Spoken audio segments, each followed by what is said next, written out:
Hi friends, പുതിയൊരു വീഡിയോയിലേക്ക് സ്വാഗതം. അപ്പോൾ ഇന്നലെ നമ്മൾ ആ സൈഡിലേക്കാണ് പോയിട്ടുണ്ടായിരുന്നത്. ഇന്ന് ഇതാ ഇപ്പുറത്തെ സൈഡിലേക്കാണ് പോകുന്നത് കേട്ടോ. അപ്പോൾ ഇന്നും നമ്മളെ നാട് കാണിക്കൽ വ്ളോഗാണ് നടക്കുന്നത്. അപ്പോൾ നാട് കാണിക്കൽ വ്ളോഗിൻ്റെ പാർട്ട് 2 ആണ് ഇപ്പോൾ ഞാൻ ചെയ്യുന്നത് കേട്ടോ. അപ്പോൾ ഈ വീഡിയോ ഇഷ്ടപ്പെട്ട് കഴിഞ്ഞാൽ ഒന്ന് ലൈക്ക് ചെയ്യുക, ഷെയർ ചെയ്യുക, സബ്സ്ക്രൈബ് ചെയ്യുക, കമൻറ്റ് ചെയ്യുക. അപ്പോൾ ഇത് ആദ്യത്തെ ഒരു ഇടായി ആയിരുന്നു കേട്ടോ. അപ്പോൾ 4 വീടുകളിലേക്കാണ് ആ ഇടായി പോകുന്നത്. അതിൻ്റെ അപ്പുറത്തേക്ക് 2 ഇടായി വേറെ ഉണ്ട്.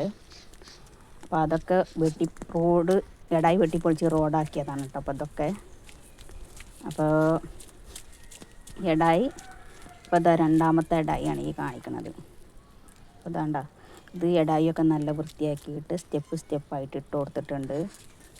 നല്ല വൃത്തിയാക്കി എടുത്തിട്ടുണ്ട് കേട്ടോ. അപ്പോൾ നമ്മളിങ്ങനെ വീണ്ടും മുന്നോട്ട് പോയിക്കൊണ്ടിരിക്കുകയാണ്. അപ്പോൾ ഇവിടെ ഇങ്ങനെ ആയിട്ടൊരു വളവുണ്ട് കേട്ടോ. ഈ വളവിലേക്ക് കുറച്ചൊന്നങ്ങോട്ട് തിരിഞ്ഞ് കഴിഞ്ഞാൽ വലത് സൈഡിലേക്കാണ് തിരിഞ്ഞാൽ അപ്പം തന്നെ കുറച്ചിങ്ങോട്ട് ഭാഗം പോയാൽ അടുത്ത സൈഡിലേക്കാവും. അപ്പോൾ അതുകൊണ്ട് തന്നെ വണ്ടികൾ വലിയ വണ്ടികളൊക്കെ വരുമ്പോൾ ഭയങ്കര ബുദ്ധിമുട്ടാണ് കേട്ടോ ആൾക്കാർക്ക് റോട്ടുമ്മ കൂടെ വരാൻ. അപ്പോൾ പക്ഷേ നമ്മളെ നാട്ടിലുള്ള സ്കൂൾ ബസ്സുകളൊക്കെ ഇതിൽ കൂടെ പോകുന്നുണ്ട് കേട്ടോ. എത്ര ചെറിയ ബുദ്ധിമുട്ട് റോഡാണെങ്കിലും പുറത്തുനിന്ന് കാണുന്നവർക്ക് നമ്മളെ റോഡ് കാണുമ്പോൾ അയ്യേ എന്നേ തോന്നുള്ളൂ നമ്മളെ നാട് കാണുമ്പോൾ. പക്ഷേ നമ്മളെ നാട് വലുതാണ് കേട്ടോ. അപ്പോൾ അതാ അടുത്തൊരു ഇടായി ആയിരുന്നു. ഇതിപ്പോൾ കോൺക്രീറ്റ് ഇട്ട റോഡാക്കി കൊടുത്തിട്ടുണ്ട് തോന്നുന്നു. പിന്നെ അത് കഴിഞ്ഞ് കഴിഞ്ഞാൽ ഈ കാണുന്നത് ഒരു ഇടായിയാണ് കേട്ടോ. അവിടെ കല്ലൊക്കെ പതിച്ചിട്ടുണ്ടായിരുന്നു. ഇപ്പോൾ നിറയെ പുല്ലൊക്കെ വന്നിട്ടുണ്ട്. ഇത് പോകുന്നത് നെൽകൃഷി ഉണ്ടാക്കുന്ന പാടത്തേക്കാണ് ആ ഒരു ഇടായി പോകുന്നത് കേട്ടോ. അപ്പോൾ ഇതൊക്കെ ഞാൻ പിന്നീട് ഒരു വ്ളോഗിൽ ഉൾപ്പെടുത്തുന്നതാണ്. അതിലൂടെയൊക്കെ പോയിട്ട് അപ്പോൾ വീണ്ടും നമ്മൾ മുന്നോട്ട് പോയിക്കൊണ്ടിരിക്കുകയാണ്. അപ്പം നമ്മളെ നാട്ടിലെ 2 കോടീശ്വരന്മാരായ വ്യക്തികൾ പിന്നെ സ്ഥാനാർത്ഥികളെ മത്സരിച്ച് ഒരാൾ ജയിച്ചപ്പോൾ ആ ജയിച്ച ആൾ അയാളായിട്ട് വെട്ടിപ്പൊളിച്ചതാണ് ഈ റോഡൊക്കെ കേട്ടോ.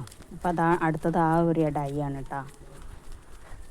അങ്ങനെ എല്ലാ ഇടായികളും ഇപ്പോൾ ഇങ്ങനെ ചെറുതായിട്ടൊക്കെ ശരിയാക്കി എടുത്തിട്ടുണ്ട്. എന്നാൽ വലിയ പുരോഗമനമൊന്നും നമ്മളെ നാട്ടിലായിട്ടില്ല കേട്ടോ. അപ്പോൾ എന്തായാലും അന്ന് ഇടായികളൊക്കെ വെട്ടിപ്പൊളിച്ച് റോഡ് ഉണ്ടാക്കി തന്ന ആൾ ഇപ്പം ഇന്ന് ജീവിച്ചിരിപ്പില്ല. എന്തായാലും അദ്ദേഹത്തിൻ്റെ ആ വലിയ മനസ്സിന് വലിയ സന്തോഷം തന്നെയാണ് കേട്ടോ. ആ മനസ്സ് നമ്മൾ കാണാതെ പോകരുത്. അപ്പോൾ അതാ നമ്മൾ വീണ്ടും റോട്ടിനിങ്ങനെ മുന്നോട്ട് പോയിക്കൊണ്ടിരിക്കുകയാണ്. അപ്പോൾ ഇതുപോലത്തെ തന്നെയാണ് നിങ്ങളൊക്കെ നാട് എന്നുള്ളത് ഒന്ന് കമൻറ്റ് ചെയ്യുക കേട്ടോ. അപ്പം നമ്മളത് കയറ്റം ഇറക്കം അങ്ങനെ ആയിട്ടുള്ള റോഡായതുകൊണ്ട് ഒരു ഭാഗത്ത് കോൺക്രീറ്റ് ആണെങ്കിൽ ഒരു ഭാഗത്ത് ടാർ വർക്ക് അങ്ങനെയാണ് ചെയ്തിട്ടാണ് ഈ റോഡ് കിടക്കുന്നത് കേട്ടോ. പിന്നെ ഈ റോഡിൻ്റെ 2 സൈഡിലും നിറയെ പൊന്തകളാണ് ഉള്ളത്. അപ്പോൾ അതുകൊണ്ട് തന്നെ ആ അതിൻ്റെ ഉള്ളിൽ ആരെങ്കിലും ഒളിച്ചിരിക്കുന്നുണ്ടെങ്കിൽ സത്യം പറഞ്ഞു കഴിഞ്ഞാൽ പേടിയാണ് കേട്ടോ. അതിൻ്റെ ഉള്ളിൽ കൂടെ പുറത്തേക്ക് അങ്ങനെ ചാടിയിട്ടുണ്ടെങ്കിൽ നമ്മളെ അടുത്തേക്ക് ചാടിയിട്ടുണ്ടെങ്കിൽ തീർന്ന് കാര്യം. അപ്പോൾ എന്തായാലും ഞാൻ മുന്നോട്ട് തന്നെ പോയിക്കൊണ്ടിരുന്നു എന്നുള്ളതാണ് സത്യം.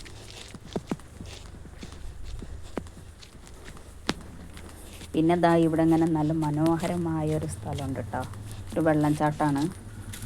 അത് ഈ തോട്ടിൽ നിന്നും വരുന്ന വെള്ളം ഈ ചെറിയ തോട് കെട്ടിയിട്ട് അതിൽ കൂടെ ഒഴുകി പോണത് കേട്ടോ. പക്ഷെ ആ തോട് കാണാനില്ല സത്യം പറഞ്ഞു കഴിഞ്ഞാൽ. കാരണം അത്രക്കും പൊന്ത കെട്ടിയിട്ടുണ്ട്. അപ്പോൾ അത് കണ്ടോ, ഇങ്ങനെയാണ് വെള്ളം പോകുന്നത്. ഇനി വലിയ തോടിലേക്കാണ് നമ്മൾ പോകുന്നത് കേട്ടോ. അപ്പോൾ അവിടെ ഒരു പാലമുണ്ട്. 2 റോഡും കൂടി കൂട്ടിമുട്ടിക്കാനൊരു പാലം ഉണ്ടാക്കിയിട്ടുണ്ട്. അതിൻ്റെ അപ്പുറത്തെ സൈഡിലും വെള്ളമാണ്. അപ്പോൾ ഈ തോട്ടിലൂടെ എങ്ങനെ പോവുക, ഈ തോട് എങ്ങോട്ടാണ് പോകുന്നത് എന്നുള്ളതൊക്കെ ഞാൻ മറ്റൊരു വീഡിയോയിൽ എന്തായാലും ഉൾപ്പെടുത്തുന്നുണ്ട് കേട്ടോ. വീഡിയോ ഇഷ്ടപ്പെട്ട് കഴിഞ്ഞാൽ എല്ലാവരും ഒന്ന് സപ്പോർട്ട് ചെയ്യുക.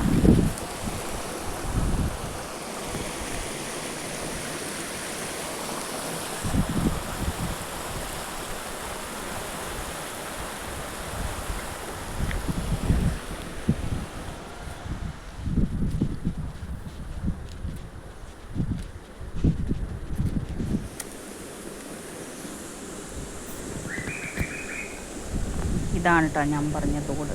ഈ തോട്ടിലൂടെ ഒഴുകി പോകുന്ന വെള്ളം നല്ല സൂപ്പറാണ്. അപ്പോൾ ആ തോട്ടിൻ്റെ പകുതി ഭാഗത്തേക്ക് ഇറങ്ങി പോകാൻ പറ്റും. പക്ഷെ ഞാൻ ഒറ്റക്കായതുകൊണ്ട് അതിലേക്ക് ഇറങ്ങിപ്പോയിട്ടില്ല. അത്രയേ ഉള്ളൂ കേട്ടോ.